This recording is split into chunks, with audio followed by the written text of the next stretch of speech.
ونستعينه ونستغفره ونعوذ بالله من شرور أنفسنا ومن سيئات أعمالنا من يهده الله فلا مضل له ومن يضلل فلا هادي له وأشهد أن لا إله إلا الله وحده لا شريك له وأشهد أن محمدا عبده ورسوله. Amma ba'd. Pada kesempatan kali ini meninjau karena berdekatan dengan bulan Ramadan, tidak ada salahnya kalau kita kembali mengkaji atau membahas hukum tentang puasa Ramadan, di mana kajian-kajian seperti ini mungkin akan terus terulang setiap tahunnya, tapi mimbabi tadkir, ya, dalam rangka untuk mengingatkan kembali, karena mengingatkan kembali sesuatu yang bermanfaat itu sangat bermanfaat kepada kaum muslimin dan mukminin. Fadzakir fa inna dzikra tanfa'ul mu'minin. Maka peringatkanlah, karena peringatan itu bermanfaat bagi kaum mukminin. Dan yang kali ini kita akan bacakan adalah kitab Fusulun fis Siyami wat Tarawih waz Zakah. Pasal-pasal tentang puasa, tarawih dan zakat. Karya Al-Imam Al-Faqih Syekh Muhammad bin Shalih Al-Utsaimin rahimahullah ta'ala. Dan yang akan kita bacakan di sini hanya beberapa pasal saja, ya, yang berkaitan dengan puasa. Na'am, barakallahu fikum. Al-faslul awal, pasal yang pertama, fi hukmis siyam, tentang hukum puasa Ramadan. Kata beliau rahimahullah ta'ala, siyamu Ramadan faridatun sabitatun bi kitabillahi ta'ala wa sunnati rasulihi sallallahu alaihi wasallam wa ijma'il muslimin. Puasa Ramadan merupakan kewajiban yang ditetapkan oleh kitabullah Al-Quran, kemudian sunnah rasulnya sallallahu alaihi wasallam, dan kesepakatan para ulama. Hal ini sebagaimana firman Allah Subhanahu wa taala yang telah ma'ruf mungkin di telinga kita, ya ayyuhalladzina amanu kutiba alaikumus siyamu kama kutiba alal ladzina min qablikum la'allakum tattaqun. Wahai orang-orang yang beriman, telah ditetapkan kepada kalian as-siyam, puasa, sebagaimana telah ditetapkan kepada orang-orang sebelum kalian la'allakum tattaqun, agar kalian bertakwa. Ini dalil dari kitabullah, dari Al-Quran. Kemudian dalil dari As-Sunnah. Sabda Nabi SAW, buniyal islamu ala khamsin. Islam ini dibangun di atas 5 pondasi. Syahadati an la ilaha illallah wa anna muhammadan Rasulullah. Pondasi pertama, bersaksi bahwasanya tiada Tuhan yang berhak diibadahi kecuali Allah, dan bersaksi bahwasanya Muhammad adalah utusan Allah. Wa iqamis shalah, ini yang kedua, mendirikan salat. Wa itaiz zakat, menunaikan, tadi wa iqamis shalah menunaikan salat, wa itaiz zakat menunaikan zakat, wa hajjil bait, kemudian berhaji ke Baitul Haram, wa shaumi Ramadan, dan berpuasa Ramadan. Di sini disebutkan haji terlebih dahulu, kemudian shaum Ramadan, ya. Tetapi ma'ruf di kalangan kita, ya, urutannya, rukun Islam itu yang pertama syahadat, kemudian mendirikan salat, yang ketiga menunaikan zakat, shaum Ramadan, dan hajjul baiti, dan berhaji ke Baitullah. Tetapi di sini sebutkan apa? Disebutkan berhaji ke Baitullah, kemudian puasa Ramadan. Dan di hadis ini merupakan muttafaqun alaihi, artinya diriwayatkan oleh Imam Bukhari dalam sahihnya dan Imam Muslim dalam sahih beliau. Tetapi ada riwayatnya lain.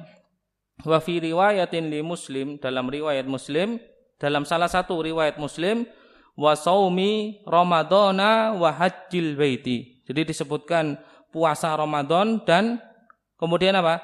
Berhaji ke Baitullah. Jadi ya kebiasaannya para muhaddisin ya itu menjamak atau mengumpulkan riwayat-riwayat hadis. Jadi hadis tentang ini, tentang rukun Islam dikumpulkan kemudian disimpulkan sehingga ada kesimpulan rukun Islam itu ada 5. Dibahas dulu mana yang lebih sahih antara dua riwayat. Wa ajma'al muslimun ala faridati shaumi Ramadan. Dan para ulama bersepakat atas wajibnya puasa Ramadan. Faman ankara faridata shaumi Ramadan fa huwa murtadun kafirun yustatab fa in taba wa aqarra bi faridatihi fadaka wa illa qutila kafiron. Barang siapa yang mengingkari kewajiban puasa Ramadan, maka dia telah murtad dan kafir. Yustatab, dan dia dimintai untuk bertobat. Fa in taba wa aqarra bi faridatihi fadak. Jika dia mau bertobat dan meyakini kewajiban puasa tersebut, maka itu yang diharapkan. Wa illa qutila kafiron. Jika dia tidak, maka dia akan dibunuh dalam keadaan kafir. Tapi ini bukan wewenang kita, wewenangnya pemerintah, wewenangnya penguasa. Ini kita berbicara tentang hukum. Begitu pula kita tidak boleh asal memvonis, ya.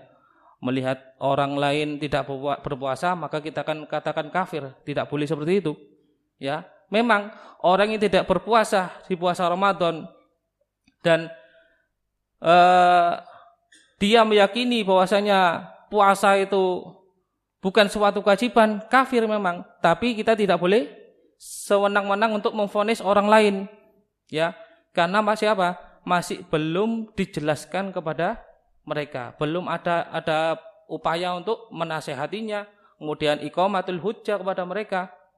Jadi tidak boleh semena-mena untuk memvonis. Sebagaimana Nabi SAW ketika berdakwah kepada Heraklius, ya, raja Romawi, ya, beliau mengatakan dalam suratnya, Bismillahirrahmanirrahim, min Muhammadin Abdillahi wa rasulihi, dari Muhammad, ya, diawali dengan Bismillahirrahmanirrahim, dari Muhammad hambanya dan rasulnya. Fa inni, kata beliau sallallahu alaihi wasallam, fa inni ad'uka bi ayatil Islam aslim taslam yu'tikallahu ajraka marratain. Ya, masuklah Islam, ya, pasti kamu akan selamat dan Allah akan mengajarmu dengan 2 kali lipat.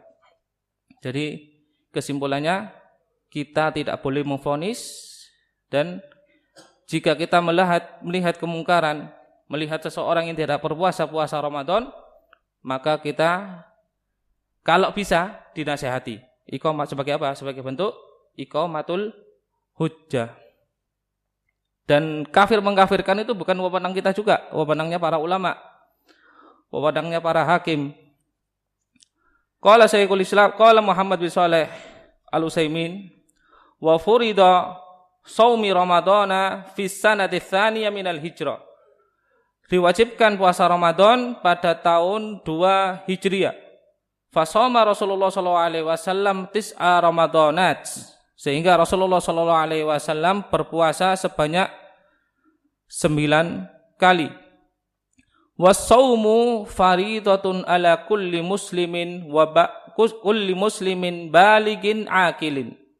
Puasa Ramadan ini kewajiban bagi setiap muslim yang balik dan yang berakal. Dari kulli muslimin baligin dan akilin ini sebagian syarat-syarat puasa. Ya, yang pertama muslim, kemudian balik, kemudian akil, dia berakal. Fala yajibus shaumu alal kafir, maka tidak wajib berpuasa bagi orang kafir. Wala yuqbal minhu hatta yuslima, dan tidak diterima puasanya sampai dia masuk Islam. Tapi bukan berarti orang kafir itu tidak dituntut untuk berpuasa, tetap dituntut ya. Mereka dituntut untuk menjalankan syariat Islam. Tapi ketika mereka menjalankan syariat Islam, tidak akan diterima sampai dia masuk Islam. Wa ma mana'ahum, kata firman Allah Subhanahu wa taala, wa ma mana'ahum an tuqbala minhum nafaqatuhum illa annahum kafaru billahi wa bi rasulihi, dan tidaklah menghalangi sedekah-sedekah mereka, infak-infak mereka, illa annahum, melainkan mereka kafaru billahi, dan melainkan mereka kafir kepada Allah Subhanahu wa taala dan rasulnya. Wala yajibu shaumu 'alas shaghiri hatta yablugh, dan puasa ini, puasa Ramadan, tidak wajib bagi anak kecil sampai dia balik. Wa yahsul bulukuhu bitamami 15 sanah.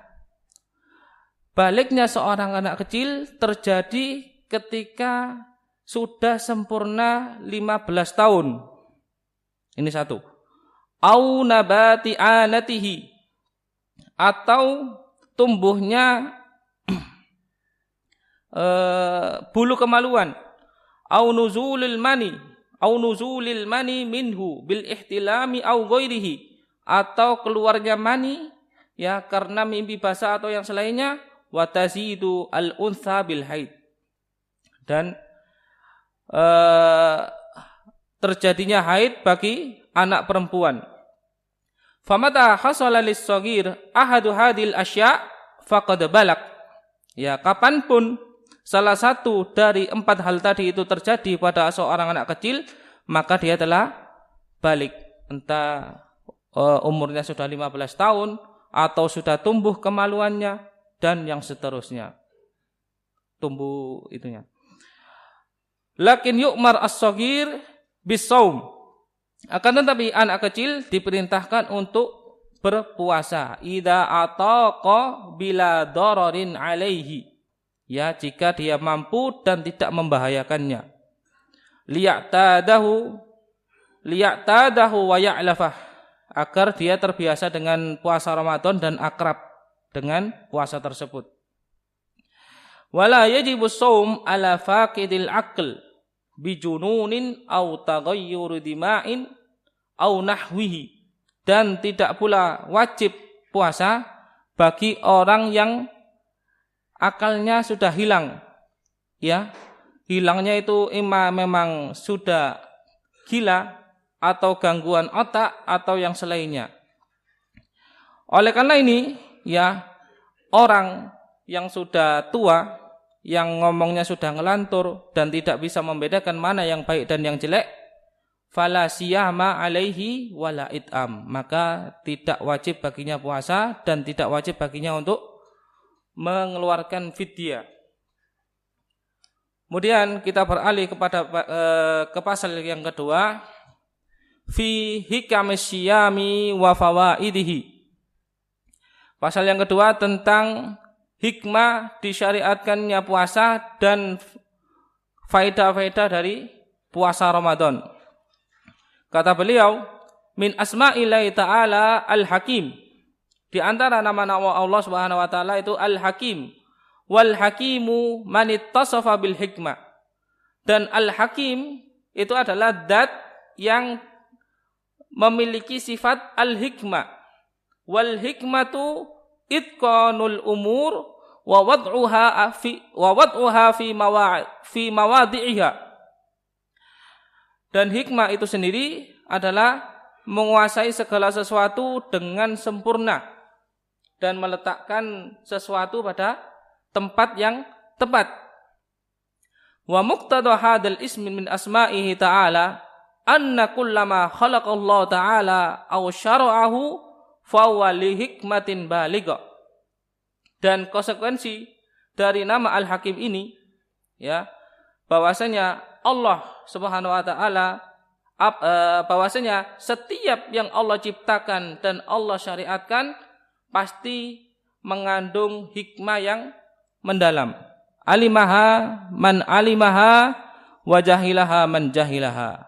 Taulah orang yang tahu dan tidak taulah orang yang tidak tahu. Ini merupakan isyarat dari beliau bahwasanya hikmah itu ada yang kita ketahui,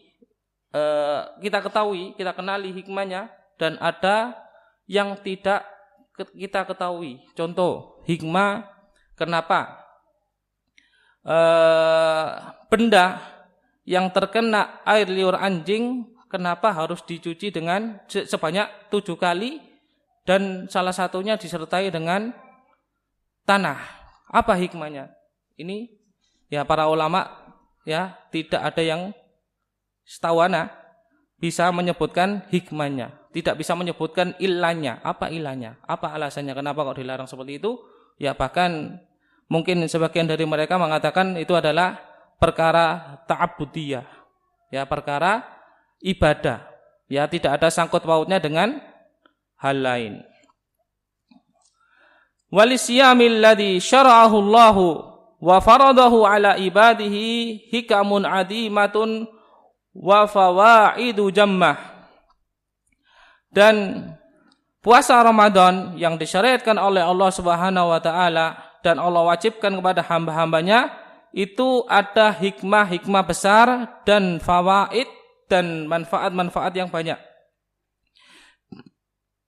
Famin hikamis siyam, dan di antara hikmah puasa Ramadan annahu ibadatun yataqarrabu bihal abdu ila rabbih. Puasa Ramadan itu sendiri merupakan ibadah yang seorang hamba bisa mendekatkan diri kepada Rabb-nya. Bitarki mahbubatihil majbul ala mahabbatiha min ta'amin wa syarabin wa nikahin. Ya, jadi seorang hamba tersebut mendekatkan diri kepada Rabb-nya dengan meninggalkan hal-hal yang dia sukai, ya yang disukai oleh tabiat manusia, baik itu bentuknya makanan, minuman atau hubungan antara suami istri. Oleh karenanya dalam barakallahu fikum, dalam para ulama dalam menyebutkan definisi as-siyam, definisi puasa Ramadan, ya di antaranya Syekh Muhammad bin Shalih Al-Utsaimin ini ya dalam kitabnya Syarhul Mumti' beliau mengatakan definisi siyam yang paling tepat itu adalah at-ta'abbud lillahi ta'ala bil imsaki anil akli wasyurbi wasairil mufattirat min tulu'il fajri ila ghurubis syams. Ya kata beliau puasa Ramadan itu adalah at-ta'abbud lillah, beribadah kepada Allah dengan menahan diri dari makan, minum dan seluruh al-mufattirat, ya seluruh hal-hal yang dapat membatalkan puasa. Min tulu'il fajri ila ghurubis syams. Ya dimulai dari terbitnya fajar sampai terbenamnya matahari. Kenapa seperti itu? Karena banyak dari kalangan para fuqaha yang tidak menyebutkan kata at-ta'abbud. Jadi sehingga apa? Sehingga kita tidak hanya sekedar menahan nafsu makan saja, tidak sekedar menahan dahaga saja, tapi disertai ta'abbud, disertai dengan ibadah. Melanjutkan ucapan beliau, liyana labidalika ridha rabbih wal fauza bidari karamatihi, agar dia mendapatkan ridha Rabbnya dan keberuntungan di negeri kemuliaan Rabbnya. Fayatabayyan bidalika itharuhu li mahbubati rabbih ala mahbubati nafsihi walidaril akhirati ala dunya. Sehingga tampak darinya dia mengutamakan apa yang dicintai Rabb-nya daripada apa yang dia cintai sendiri. Ya, karena dia apa? Karena dia sudah apa? Bertaqarrub kepada Allah. Dan itu akan tampak dengan apa? Dan juga tampak darinya dia telah mengutamakan akhirat daripada dunia. Ini hikmah yang pertama. Hikmah yang kedua, annahu sababun littaqwa. Ya, puasa Ramadan ini merupakan sebab munculnya atau timbulnya ketakwaan. Idza qama shaimu biwajibi siyamihi, jika seseorang menunaikan kewajiban puasa. Sebagaimana yang telah kita sebutkan tadi, ya ayyuhalladzina amanu kutiba alaikumusyamu kama kutiba alal ladzina min qablikum la'allakum tattaqun. Ya, ini dalilnya, wahai orang-orang yang beriman, telah ditetapkan kepada kalian as-siyam, puasa, sebagaimana telah ditetapkan kepada orang-orang sebelum kalian agar kalian bertakwa. Ini merupakan syahid dari poin ini. Fasaimu ma'murun bitaqwallahi azza wajal. Seorang yang berpuasa itu diperintahkan untuk bertakwa kepada Allah Subhanahu wa taala. Wa ya imtithalu amrihi wajtinabu nahyihi. Dan ketakwaan itu sendiri adalah menjalankan perintah Allah dan menjauhi larangannya. Ini merupakan definisi yang disebutkan oleh beliau rahimahullah, yaitu imtithalu amrihi wajtinabu nahyihi, menjalankan perintahnya dan menjauhi larangannya. Tetapi di sana ada definisi lain yang mungkin lebih jelas dan lebih dalam maknanya, yaitu apa yang diriwayatkan oleh Ibnul Mubarak dalam kitabnya Az-Zuhud, kemudian Hannad dalam kitab Zuhud juga, dan Ibnu Abi Syaibah di kitab Al-Musannaf dan kitab Al-Iman milik beliau, kemudian Abu Nuaim dalam kitab Al-Hilyah dengan sanad yang sahih dari Bakar bin Abdullah rahimahullah, beliau mengatakan, lamma kanat fitnatu Ibnul Ash'ath, kata beliau Bakar bin Abdullah, ketika terjadi fitnah Ibnul Ash'as. Ibnul Ash'as ini seorang Khawarij, ya, yang sedang mengkudeta pemerintahnya, penguasanya. Kemudian qala Talq bin Habib, ya, ittaquha bittaqwa.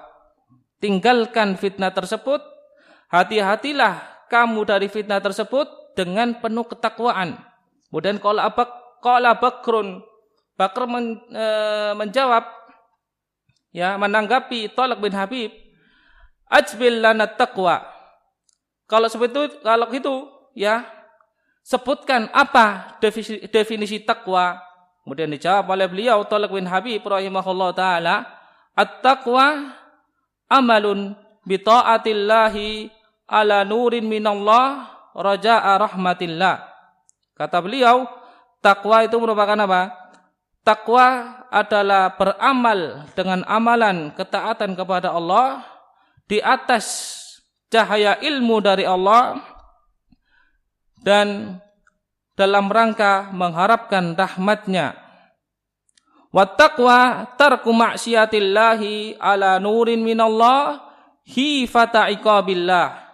Dan takwa, kata beliau, meninggalkan kemaksiatan kepada Allah di atas cahaya ilmu dari Allah dalam rangka takut dari hukuman, dari iqab Allah Subhanahu wa ta'ala. Ibnul Qayyim rahimahullah ta'ala dalam risalahnya, Risalah At-Tabukiyah, beliau mengatakan, ammat taqwa fa haqiqatuha al-amalu bi ta'atillahi imanan wa ihtisaban. Adapun ketakwaan, kata beliau, adapun takwa, maka hakikatnya beramal dengan ketaatan kepada Allah dengan penuh keimanan dan penuh harapan, amron wa nahyan, dalam rangka untuk menunaikan perintah dan meninggalkan larangannya. Fayaf'al ma amarallahu bihi imanan bil amri wa tasdiqan bi wa'dihi, sehingga dia mengamalkan apa yang Allah perintahkan dalam rangka iman dengan perintahnya dan membenarkan janjinya. Wa yatruk ma nahallahu anhu imanan bin nahyi wa khaufan min wa'idihi, Dan dia meninggalkan apa yang telah Allah larang, ya. Dan dia meninggalkan apa yang telah Allah larang dalam rangka iman, dalam rangka mempercayai dengan larangan Allah, wa khaufan min wa'idihi, dan juga karena rasa takut dari ancamannya. Ini kata beliau, kata Ibnul Qayyim, wa hada ahsanu ma qila fi haddit taqwa. Dan ini merupakan apa? Merupakan definisi terbagus, ya, terkait dengan definisi ketakwaan. Wa dzalika huwal maqsudul a'dham bisyam. Kata Syekh Muhammad bin Shalih Al-Utsaimin, wa dzalika huwal maqsudul a'dham bisyam. Ya, dan ini merupakan, ya, dan ketakwaan ini merupakan tujuan utama dari berpuasa. Walaisal maqsudu ta'dibus shaim bitarkil akl wasyurbi wan nikah. Dan bukan maksudnya untuk menyiksa orang yang berpuasa dengan meninggalkan makan dan minum dan hubungan suami istri. Sebagaimana sabda Nabi sallallahu alaihi wasallam, "Ma lam yada' qaula zur." Barang siapa yang tidak bisa meninggalkan ucapan yang haram, wal amala bihi, dan perbuatan yang haram, wal jahl, dan kedunguan, falaisa lillahi hajatun fi an yada'a ta'amahu wa syarabahu. Maka Allah tidak butuh terhadap upaya dia untuk meninggalkan makan dan minumnya. Wa min hikamis siyam, dan di antara hikmah puasa Ramadan, annal ghani ya'rif qadra ni'matullahi alaihi bil ghina. Ya, di antara hikmahnya, seorang goni, seorang yang memiliki kelebihan harta, orang kaya, dia akan menyadari kadar nikmat yang Allah karuniakan kepadanya. Haitsu innallaha ta'ala qad yassara lahul husul ala ma yashtahi. Ya, di mana Allah Subhanahu wa taala telah mempermudah dia, memudahkan dia untuk memperoleh apa yang dia inginkan. Ya, baik itu makanan, minuman, dan yang seterusnya. Wa yassarahu lahu qadran. Ya, dalam kadar yang telah cukup, bahkan lebih dari cukup. Fayashkuru rabbahu ala hadhihi nikmah, sehingga dia bersyukur kepada Rabbnya atas kenikmatan tersebut. Dan wayadkur, dan dia mengingat saudaranya yang fakir, yang tidak mampu untuk memperoleh apa yang dia peroleh. Fayajuda alaihi bis sadaqah wal ihsan, sehingga orang yang goni tadi, yang berkelebihan harta, dia inisiatif untuk bersedekah kepada yang fakir dan berbuat baik kepadanya.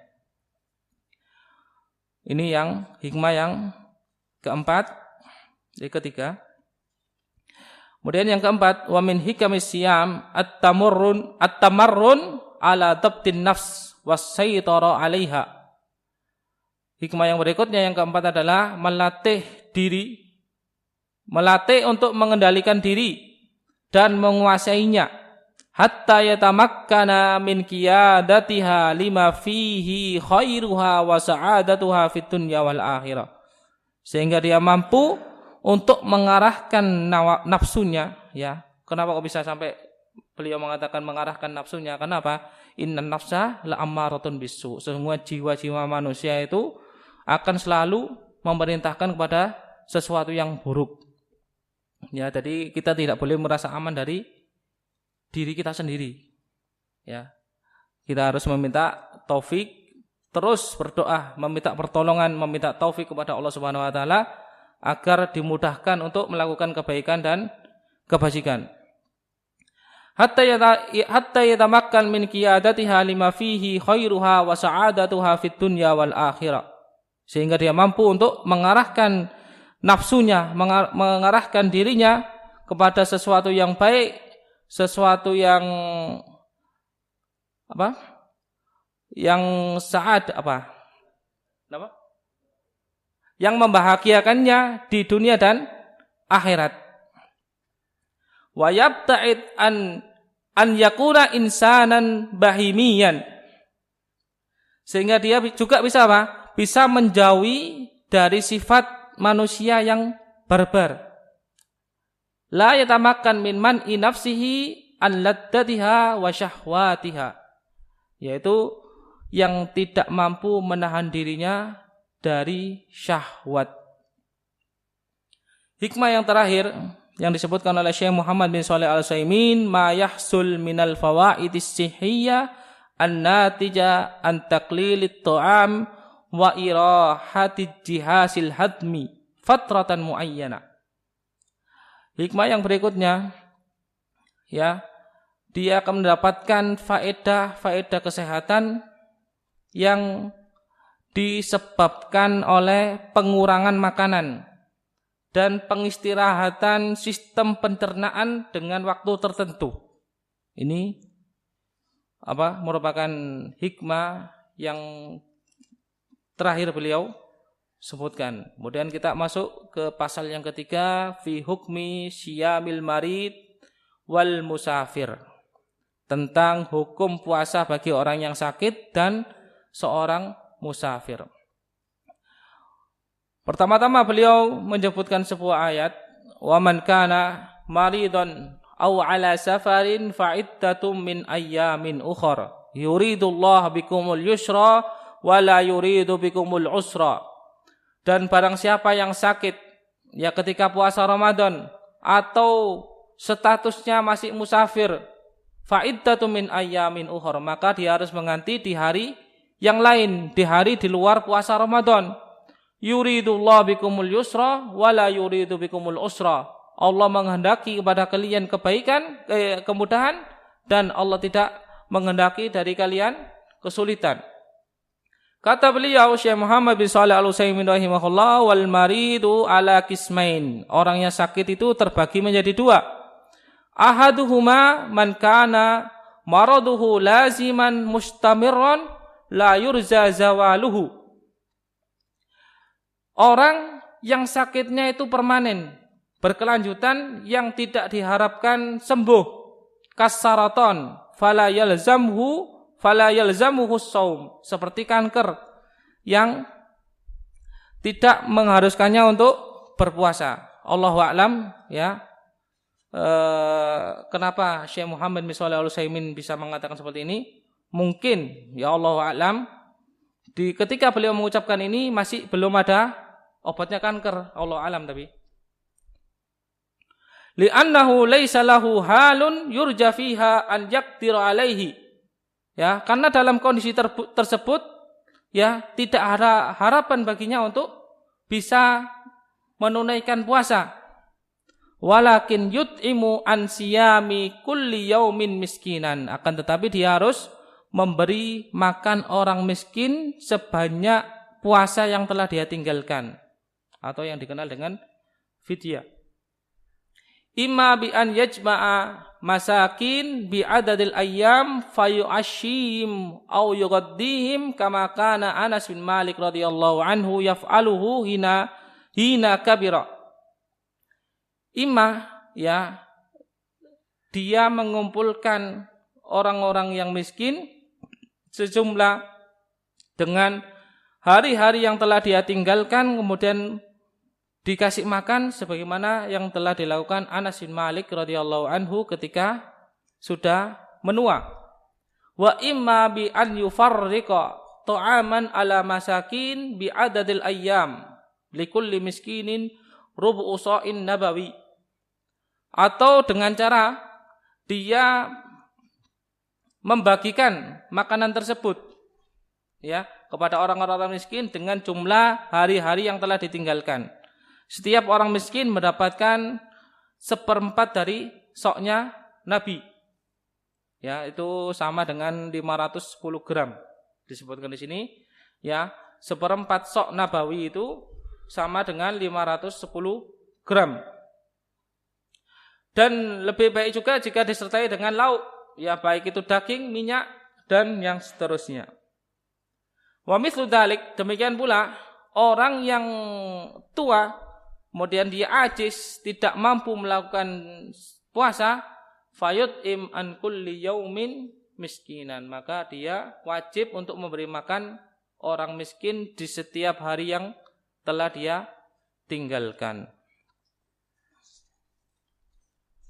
Ini yang pertama, orang yang sakit macam yang pertama. Sekarang orang sakit macam yang kedua.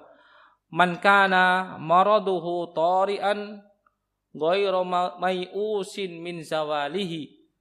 Ya, orang yang sakitnya itu tidak permanen, sifatnya sementara, yang masih bisa diharapkan kesembuhannya. Kal humma, seperti demam, washibhiha, dan yang semisal dengan itu. Walahu thalathu halat, dan kondisinya ini terbagi menjadi 3. Kondisi yang pertama, alla yasukka alaihi as-saum wala yadurrahu. Ya, puasa Ramadan tersebut tidak memberatkan dan tidak membahayakannya. Ya, tidak memberatkan dan tidak membahayakannya. Fayajibu alaihi shaum, maka wajib baginya untuk berpuasa. Li'annahu la udra lahu. Ya, tadi tidak keberatan dan juga tidak membahayakan dia. Kondisi yang kedua, an yashukka alaihi shaum wala yadurrahu. Ya, memberatkan, puasanya itu memberatkan dia tetapi tidak membahayakannya, tidak membahayakan nyawanya. Fayuqra lahu shaum, maka makruh hukumnya bagi dia untuk berpuasa. Lima fihi minal uduli an rukhsatillahi ta'ala mal ishqaqi ala nafsihi. Karena apa? Karena dia telah meninggalkan rukhsah Allah, keringanan dari Allah Subhanahu wa taala, bersamaan dengan dia telah memberatkan dirinya sendiri. Ya, kenapa kok makruh? Karena dia apa? Karena dia meninggalkan rukhsah Allah. Jadi kita menjalankan atau mengamalkan keringanan yang Allah berikan, ya, seperti apa ya? Udur, tidak berangkat ke masjid karena hujan. Ini rukhsah dari Allah Subhanahu wa taala. Orang yang sakit seperti ini, ya, memberatkan dia, terus dia ambil rukhsahnya, ya, itu merupakan apa? Merupakan sunnah. Ya, tadi orang yang tidak mau mengambil rukhsah ini, keringanan dari Allah Subhanahu wa taala, maka dia apa? Telah melakukan hal yang makruh. Ya, hal yang dibenci. Artinya dibenci itu bukan apa? Artinya makruh itu kalau ditinggalkan berpahala. Kalau ditinggal berpahala, tapi kalau dilakukan tidak berdosa. Itu makruh. Tapi kalau secara bahasa makruh itu yang dibenci.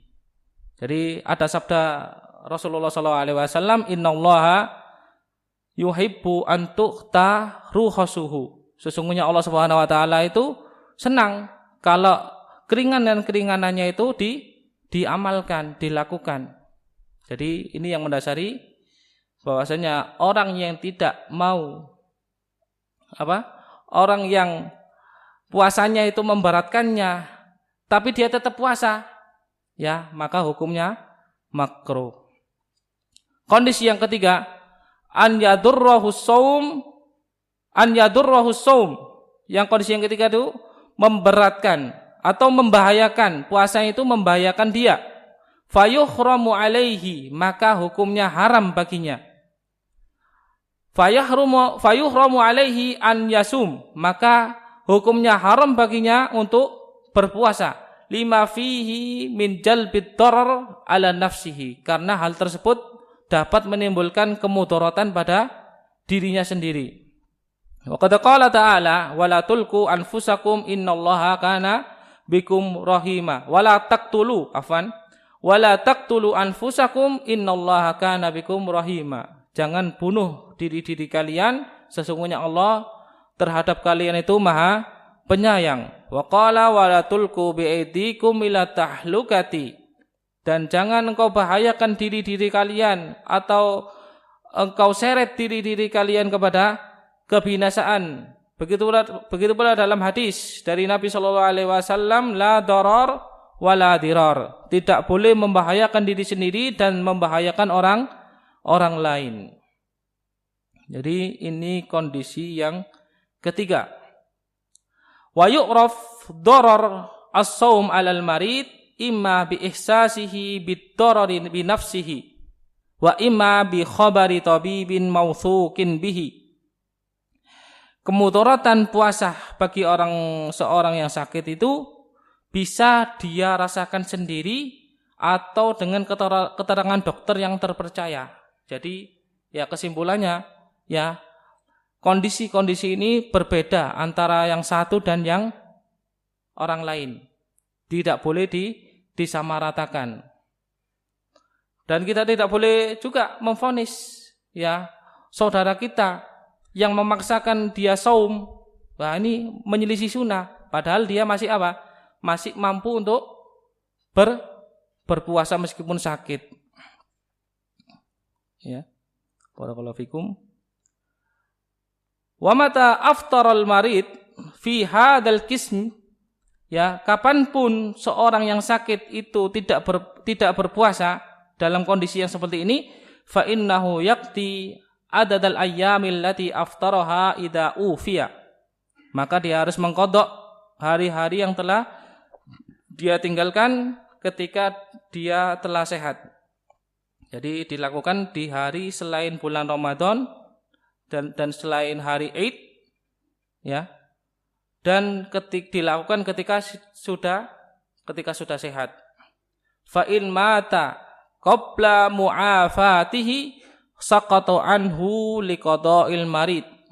Jika dia meninggal ya dalam kondisi masih belum sembuh, maka gugur kewajiban dia untuk mengqadha puasa yang telah dia tinggalkan. Li anna fardahu an yasuma iddatan min ayyamin ukhra wa lam yudrikha. Karena kewajibannya dia harus berpuasa di hari-hari selain bulan Ramadan, tetapi dia tidak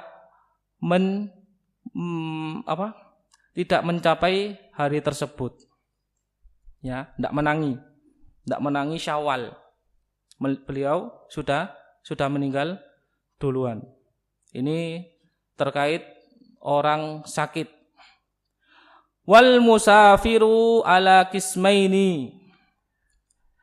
Seorang musafir juga terbagi menjadi dua. Yang pertama, man yaqsud bisafarihi at-tahayyula 'alal fitr.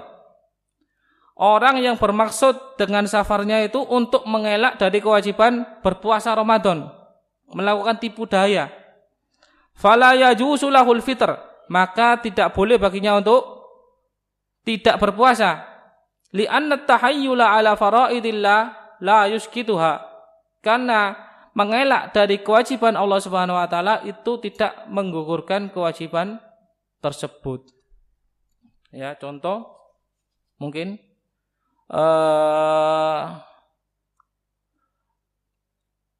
ketika makan, ada sebuah hadis la ta'ama la sholata bi hadratit ta'am. Ya, tidak ada salat jika makanan itu sudah dihidangkan. Jadi mungkin ada seseorang ya sudah dihidangkan makanannya tapi tidak segera untuk makan. Ya, dia masih nyari kegiatan-kegiatan lain sehingga ketika sudah adzan dia baru makan dengan hujah apa? Dengan hujah hadis tadi, la sholata bi hadratit ta'am, tidak ada salat ya ketika makanan telah dihidangkan. Ini merupakan apa? Merupakan at-tahayyul. Ya. Padahal yang wajib ketika adzan kita harus segera untuk ke masjid. Kondisi musafir yang kedua, ya, jenis musafir yang kedua, man la yaqsud dalika, yang orang yang tidak bermaksud untuk at-tahayyul. Jadi dia safar ya benar-benar safar, memang ada kebutuhan. Falahu thalathu halat. Ya, yang seperti ini juga memiliki 3 kondisi. Kondisi yang pertama, an yasukka alaihi shaum masyaqqatan syadidah. Ya, puasanya tersebut memberatkannya dengan seberat-beratnya. Fayuhramu alaihi an yasum. Ya, maka haram baginya untuk terus melakukan puasanya.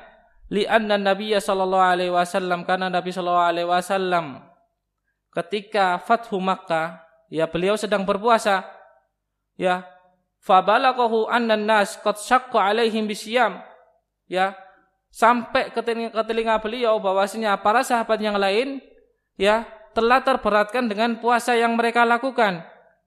Wa annahum yanduruna fi ma fa'al, dan mereka melihat apa yang dilakukan oleh Rasulullah SAW, menunggu mereka. Fada'a biqadahin min ma'in ba'dal asri fasharibahu, sehingga Nabi SAW minta didatangkan sebuah ember air setelah asar, kemudian beliau meneguknya. Wan nasu yandurun, dan para sahabat lain, ya, dalam kondisi melihat perbuatan Rasulullah SAW tersebut. Faqila lahu inna ba'dan nas qad shamu, ya, sebagian manusia, sebagian para sahabat masih berpuasa wahai Rasulullah. Rasulullah SAW menjawab, ulaikal usad, ulaikal usad. Ya, mereka telah durhaka, mereka telah durhaka. Kondisi yang kedua adalah puasanya memberatkannya, ya, tapi tidak terlalu memberatkan. Fayuqra lahu as-shaum, maka puasanya itu makruh. Ya, lima fihi, karena apa? Karena tidak mau mengamalkan rukhsahnya Allah Subhanahu wa taala, dan itu memberatkan dia sendiri. Ini kondisi yang kedua. Kondisi yang ketiga, yang tidak memberatkan baginya, puasanya tidak memberatkannya, ya, puasa tidak memberatkannya.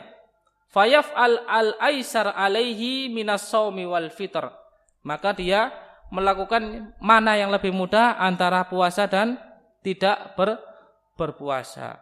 Yuridullahu bikumul yusra wa la yuridu bikumul usra. Kata beliau, fas-shaumu afdalu.